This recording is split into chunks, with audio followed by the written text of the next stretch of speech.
जय Hind dear students, welcome to my channel. আমরা আজকে রেলের বিভিন্ন এক্সাম প্রিভিয়াস ইয়ারে যেগুলো হয়ে গেছে NTPC, ALP, junior engineer, group D, এই সমস্ত এক্সামগুলোর ক্ষেত্রে প্রিভিয়াস ইয়ারে যে সমস্ত কোশ্চেন সায়েন্স থেকে এসছে, জেনারেল সায়েন্স থেকে, সেই সংক্রান্ত আমরা ক্লাস কন্টিনিউ করছি। আজকে আমরা সাউন্ড বা শব্দ নিয়ে আলোচনা করব। এটা সাউন্ডের বা শব্দের প্রথম ক্লাস, আর বাংলাতে সমস্ত কোশ্চেনগুলো আমরা করব।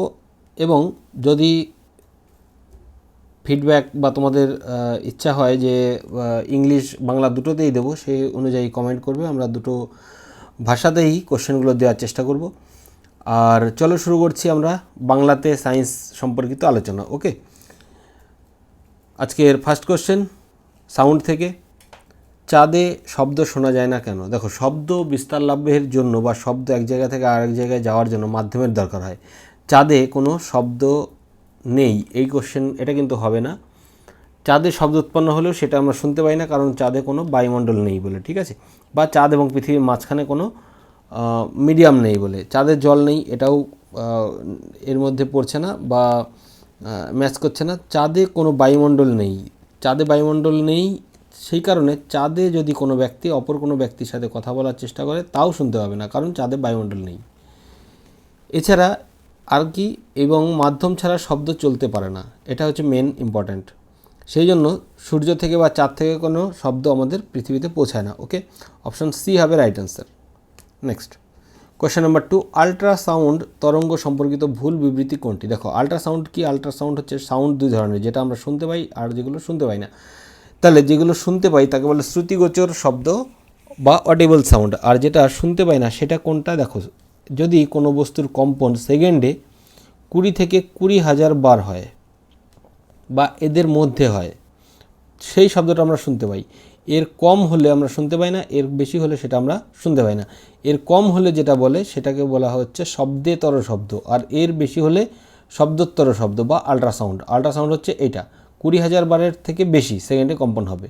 ওকে, এবার এটা কী কাজে লাগে? দেখো, এটার ব্যবহার আমরা পরে লিস্ট আকারে দিচ্ছি। এর ব্যবহার হচ্ছে, একটুখানি দেখে নাও এর ব্যবহার। আমরা যেখানে আমাদের এখানে যেটা কাজে লাগবে সেটা দেখো। এর কম্পাঙ্কগুলো উচ্চ, অবশ্যই উচ্চ, কারণ 20,000 বারের বেশি, এটা রাইট অ্যান্সার। এগুলো শিল্পে এবং চিকিৎসার উদ্দেশ্যে ব্যবহার করা হয়। শিল্পে ব্যবহার করা হয়, চিকিৎসার উদ্দেশ্যে ব্যবহার করা হয়। আলট্রাসোনোগ্রাফি করতে ব্যবহার করা হয়। শিল্পে কী কারণে ব্যবহার করা হয় সেটা আমি দেখাচ্ছি। এরা বাধার উপস্থিতিতেও সুনির্দিষ্ট পথের মধ্যে দিয়ে যেতে পারে, নির্দিষ্ট পথে এরা যেতে পারে। আমরা এটাকে ট্র্যাক করতে পারি, ট্র্যাক করে পাঠানো যেতে পারে, ঠিক আছে?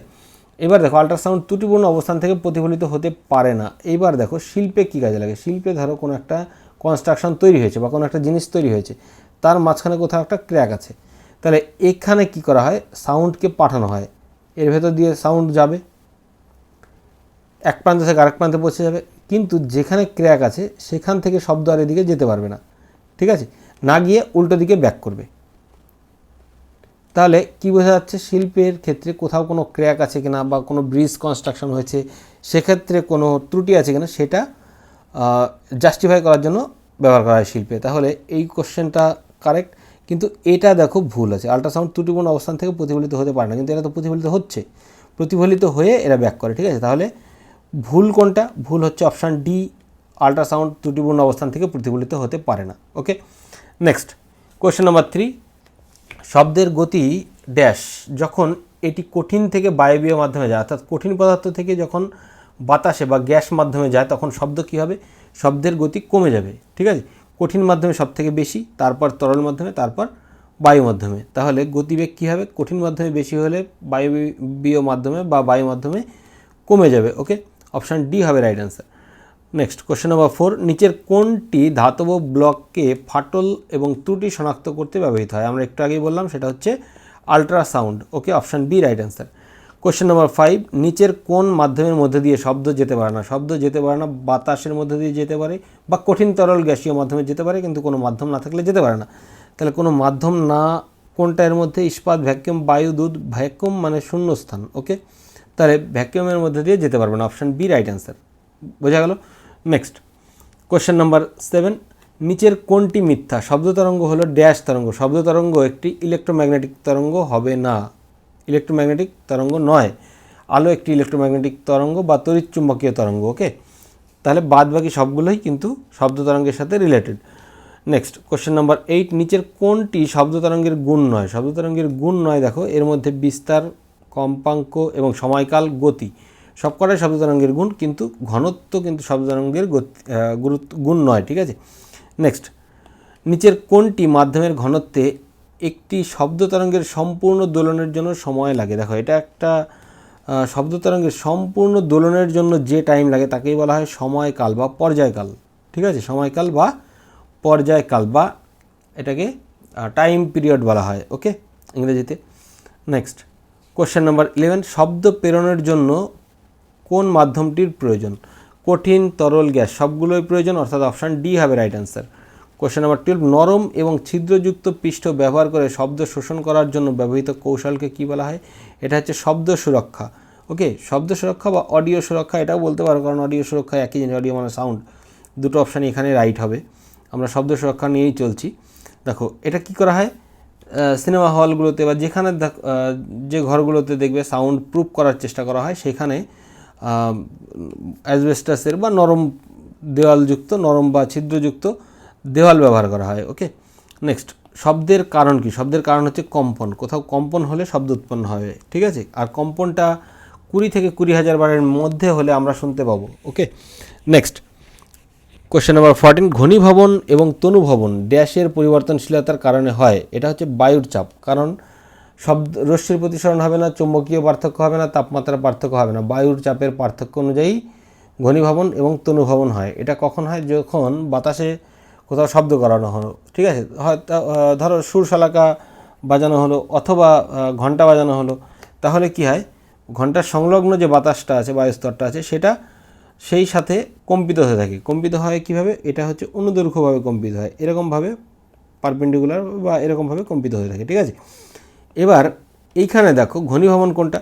যখন হচ্ছে এরকম একটা নর্মাল বায়ুস্তর ছিল, যখন ধরো ঘন্টা পেটানো হলো, তখন এখান থেকে যে ঘন্টাটার শব্দ হবে, সেই শব্দ উৎপন্ন হওয়ার সাথে সাথে এর ওপর প্রেশার পড়বে, এইগুলো পরস্পরের কাছাকাছি চলে আসবে, একদম ঘন ঘন চলে আসবে। এটা হচ্ছে ঘনীভবন। আবার এইটা কিছু দূর এটা ট্রান্সফার করে দেবে, কিন্তু এইটা ঘনীভূত হয়ে গেল, কিন্তু এইটা কিন্তু তখনও দূরে থাকবে। আবার এরপরে কী হবে, এইটা মুভ করে এর ওপর প্রেশার ক্রিয়েট করবে, তখন এইটা ঘন হয়ে যাবে, আবার এইটা তখন দূরে সরে যাবে। এই ঘন হয়ে যাওয়াটা হচ্ছে ঘনীভবন, আর দূরে সরে যাওয়াটা হচ্ছে তনুভবন। ওকে, আর এটা কি হয়? এটা হচ্ছে বায়ুর চাপের তারতম্যের জন্য হয়। ওকে, নেক্সট কোশ্চেন নাম্বার 15, শব্দের তীব্রতা পরিমাপ করা হয়? তীব্রতা মাপা হয় ডেসিবেল দিয়ে, এটা তোমরা সবাই জানো, শব্দের তীব্রতা পরিমাপ করা হয় ডেসিবেল দিয়ে। নেক্সট কোশ্চেন নাম্বার 16, শব্দ তরঙ্গের কম্পাঙ্ক পরিমাপের জন্য আদর্শ একক হচ্ছে সাইকেলস পার সেকেন্ড বা সিপিএস, এটা হচ্ছে সিজিএস পদ্ধতিতে, আর এসআই পদ্ধতিতে হার্টস। এসআই পদ্ধতিতে একক হচ্ছে হার্টস। ঠিক আছে, সাইকেলস পার সেকেন্ড মানে কি? সাইকেল মানে শব্দের কম্পনকে যদি আমরা এরকমভাবে কল্পনা করি, তাহলে 1 সেকেন্ডে যতগুলো কম্পন হবে, অর্থাৎ এইখান থেকে একটা এখানে পূর্ণ কম্পন বা পূর্ণ তরঙ্গ, আবার এখান থেকে এটা একটা পূর্ণ, এইটা হচ্ছে সাইকেল পুরোটা। ঠিক আছে, তাহলে এটাকে সাইকেলস পার সেকেন্ড, একেই বলা হয় হচ্ছে হার্টস, এই জেড দিয়ে প্রকাশ করা হয়। ওকে, নেক্সট, শব্দ হলো নিম্নলিখিতগুলোর মধ্যে একটি। জোয়ার তরঙ্গ হবে না, যান্ত্রিক তরঙ্গ হবে না, আচ্ছা যান্ত্রিক তরঙ্গই হবে, এটা শব্দ হচ্ছে যান্ত্রিক তরঙ্গ। ঠিক আছে, ইলেকট্রোম্যাগনেটিক তরঙ্গ হবে না, পৃষ্ঠ তরঙ্গ হবে না। ওকে, যান্ত্রিক তরঙ্গ, option B right answer. Next question number 18, শব্দ যখন বাতাসের মধ্যে দিয়ে যায় তখন বাতাসের কণাগুলোর তরঙ্গের গতির দিকে কম্পন হয়। দেখো শব্দ বাতাসের মধ্যে দিয়ে যখন যায়, বাতাসের মধ্যে দিয়ে যখন যায় মানে কি এরকমভাবে যায়, আর কম্পনটা কীরকম হয়? এরকমভাবে হচ্ছিল, আমরা দেখলাম ঘনীভবন তনুভবনের ক্ষেত্রে। তনুভবন ওটাকে যদি ধরি, এটাকে যদি ঘনীভবন ধরি, তাহলে এরকমভাবে কাছাকাছি আসবে, আবার দূরে সরবে, ঘনীভবন তনুভবন হতে হতে এদিক থেকে এদিকে মুভ করবে। ঠিক আছে, তাহলে কম্পন তরঙ্গের গতির দিকে হবে, কম্পন হয় না, এটা ইনকারেক্ট অ্যান্সার। কম্পন হয় কিন্তু নির্দিষ্ট দিকে নয়, এটাও ইনকারেক্ট অ্যান্সার। তরঙ্গের গতির দিকে লম্বভাবে কম্পন হয়, এটাও ইনকারেক্ট অ্যান্সার। ওকে, কারেক্ট অ্যান্সার হচ্ছে option A. Next question number 19, শব্দ ড্যাশ এর একটি রূপ যা শ্রবণ শক্তি তৈরি করে। শব্দ হচ্ছে তড়িৎচুম্বকীয় তরঙ্গ নয়, প্রতিধ্বনি নয়, প্রতিধ্বনি শব্দের একটা পার্ট। ঠিক আছে, যান্ত্রিক তরঙ্গ, এটা বলা যেতে পারে কম্পন যান্ত্রিক। আচ্ছা, কম্পন যান্ত্রিক এটা নয়, যান্ত্রিক কম্পন নয়, এটা হচ্ছে যান্ত্রিক কম্পন বলা যেতে পারে, যান্ত্রিক তরঙ্গ বলা যেতে পারে শব্দ, যান্ত্রিক কম্পন বলা যাবে না। ওকে, যান্ত্রিক তরঙ্গ হবে এটা। ওকে, যান্ত্রিক তরঙ্গ এর একটি রূপ।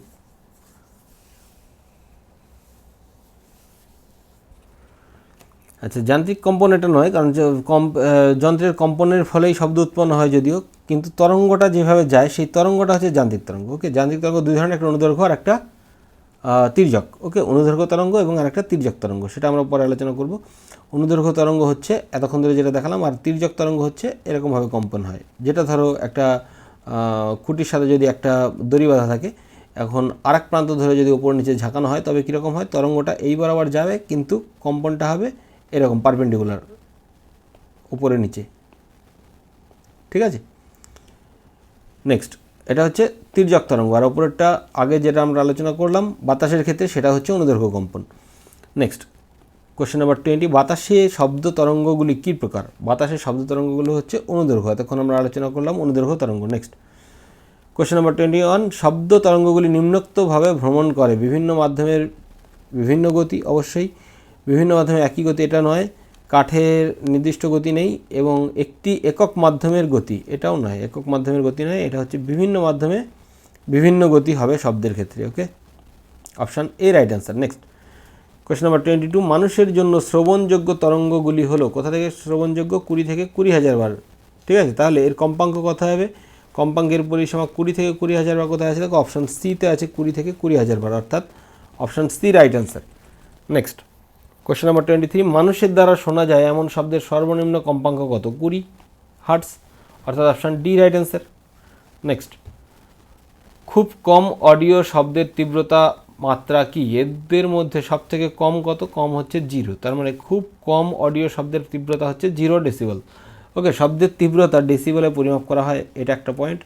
আর একটা পয়েন্ট কি, মানুষের জন্য আদর্শ শব্দস্তর হলো 60 ডেসিবেল। ওকে, 60 ডেসিবেল, তার বেশি হয়ে গেলে আমরা সেটাকে কী ধরি? তার বেশি হয়ে গেলে সেটাকে ধরা হয় শব্দ দূষণ। আল্ট্রাসনিক তরঙ্গের কম্পাঙ্ক কত? আল্ট্রাসনিক আমরা আগে দেখলাম সেকেন্ডে 20,000 বারের বেশি, তাহলে অপশান এতে কি আছে? 20 হার্টস থেকে 20,000 বার, এটা হবে না, এটা হচ্ছে শ্রুতিগোচর শব্দ। 20 হার্টসের কম, এটাও হবে না। অপশান সি দেখো, 20K, এটা কে মানে হয় 1000, ঠিক আছে, বা 1000, তাহলে সেকেন্ডে 20,000 বারের বেশি, অপশান সি রাইট অ্যান্সার। তাহলে এবার দেখো, আল্ট্রাসনিক তরঙ্গের ব্যবহার সংকেত পাঠানোর কাজে ব্যবহার করা হয়, সমুদ্রের গভীরতা নির্ণয়ের ক্ষেত্রে ব্যবহার করা হয়, মূল্যবান পোশাক, বিমান এবং ঘড়ির উপাদানগুলি পরিষ্কার করতে ব্যবহার করা হয়, দুধের ভেতরে থাকা ক্ষতিকারক ব্যাকটেরিয়া ধ্বংস করতে ব্যবহার করা হয়, বাতের চিকিৎসা এবং মস্তিষ্কের টিউমার শনাক্তকরণে ব্যবহার করা হয়। ঠিক আছে, নেক্সট, মানুষের জন্য শব্দের আনুমানিক পরিসর কত? এটা আমরা আগেই করলাম, সেটা হচ্ছে সেকেন্ডে 20 থেকে 20,000 বার, এটাকেই বলা হয় 20 থেকে 20,000 বার, অর্থাৎ অপশান সি রাইট অ্যান্সার। মানুষ খুব উচ্চ শব্দ সহ্য করতে পারে না, শব্দের সর্বোচ্চ শব্দের স্তর কি যা মানুষ শুনতে পারে না? ঠিক আছে, সর্বোচ্চ শব্দের স্তর কি যেটা মানুষ তার থেকে বেশি শুনতে পারে না? সেটা হচ্ছে 80 ডেসিবেল।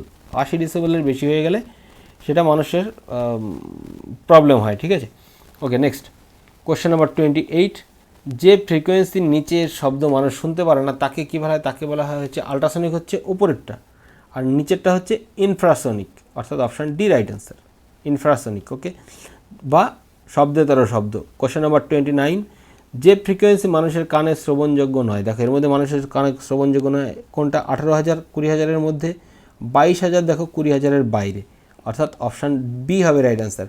20 এবং 20,000 বারের মধ্যে বাদবাকি তিনটেই অবস্থিত। ওকে, নেক্সট, কোশ্চেন নাম্বার 30, ইনফ্রাসনিক তরঙ্গের কম্পাঙ্ক কত? ইনফ্রাসনিক এক্ষুনি বললাম আমরা, সেকেন্ডে 20 বারের কম, অর্থাৎ 20 হার্জের কম, 20 হার্জের কম, অপশান সিতে আছে দেখো, সেকেন্ডে 20 হার্জের কম। ওকে, নেক্সট, কোশ্চেন নাম্বার 31, একটি শব্দ তরঙ্গ 340 মিটার পার সেকেন্ড বেগে ভ্রমণ করে, এর তরঙ্গ দৈর্ঘ্য 2 সেন্টিমিটার হলে তরঙ্গের কম্পাঙ্ক কত? দেখো এটা আমরা ভি ইজিক্যাল টু জানি n into lambda, n lambda. Okay, আমাদের চেয়েছে কম্পাঙ্ক, যেখানে এখানে কি কোনটাকে কি দিয়ে ডিনোট করা হয়? ভি হচ্ছে তরঙ্গ বেগ, এন হচ্ছে কম্পাঙ্ক এবং ল্যামডা হচ্ছে তরঙ্গ দৈর্ঘ্য।